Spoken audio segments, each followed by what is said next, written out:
The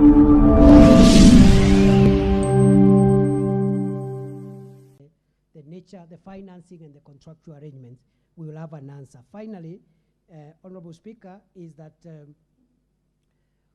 we have shortage of personnel.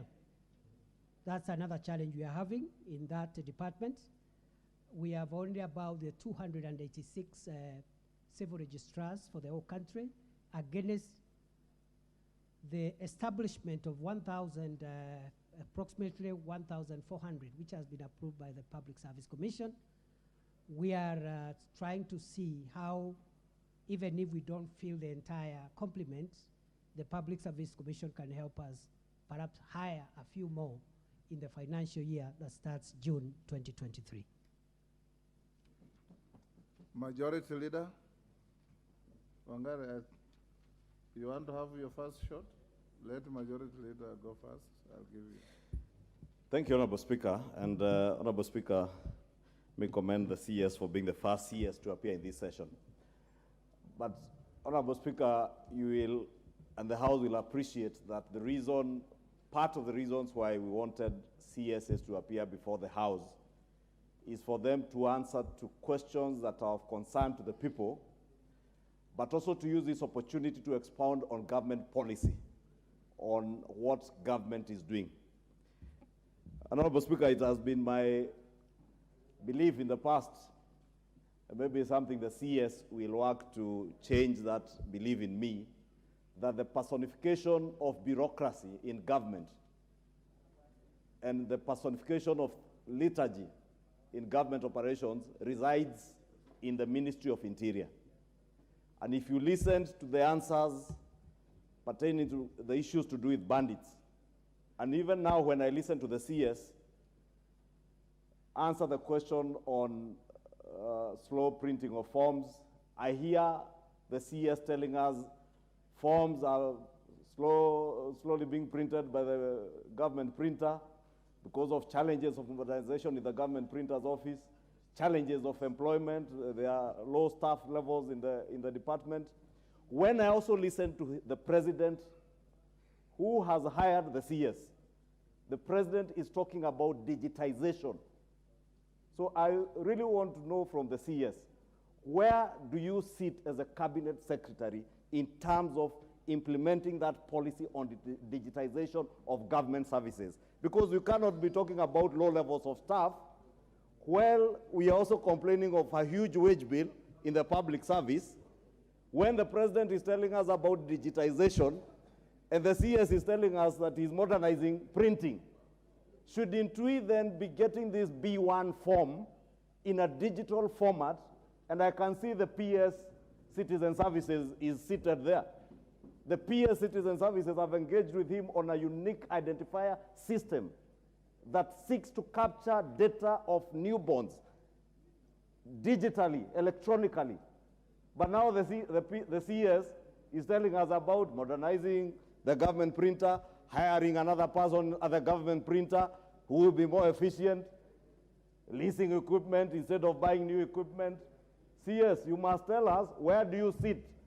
Are you aligned to the president's agenda to digitize, or are you not? It is that simple. Cabinet Secretary. Thank you, Mr. Speaker.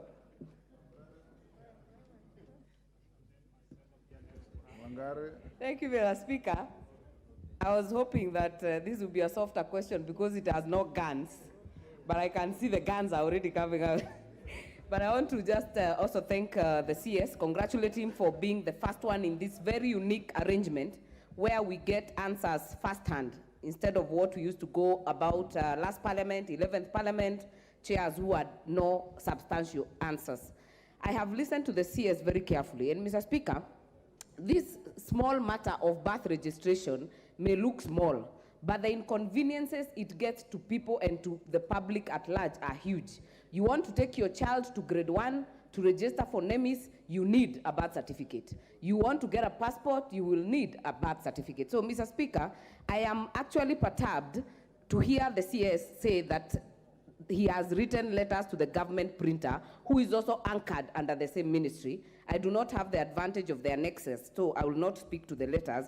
But my question is, follow-up question is, what are the timelines that we are looking at? And the reason I ask that, Mr. Speaker, is because shortages with birth registration, with death registration, shortages with IDs, printing materials are treated as normal. So my first question is, how does the civil registration services sit in the ministry in terms of budget allocation, in terms of autonomy, in terms of being able to run these services, Mr. Speaker? Number two, supplementary. Mr. Speaker, this is my question and you did very badly with that. Thank you, Mr. Speaker. I'll try to be very quick. The other one is the fact that the annexure between the Linda Mama parents, Mr. Speaker, and Linda Mama women. I am a practicing mother. I have given birth in the not so long past, Mr. Speaker. And I can tell you, whether you give birth in a public... I didn't know being a mother is a practice? Yeah, it's practicing. It's still ongoing. It's still ongoing, Mr. Speaker. But I'm just confirming, because I have gone through it, I know whether you give birth in the public hospitals or the private hospitals, you must be issued with that short pink paper that is called a notification, Mr. Speaker.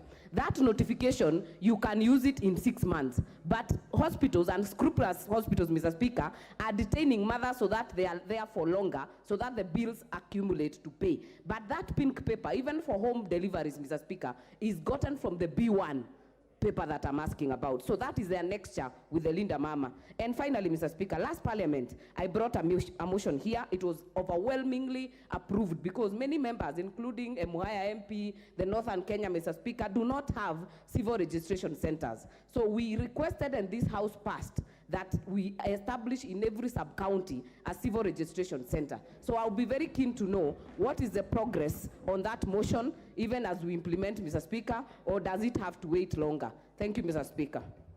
Mayaka.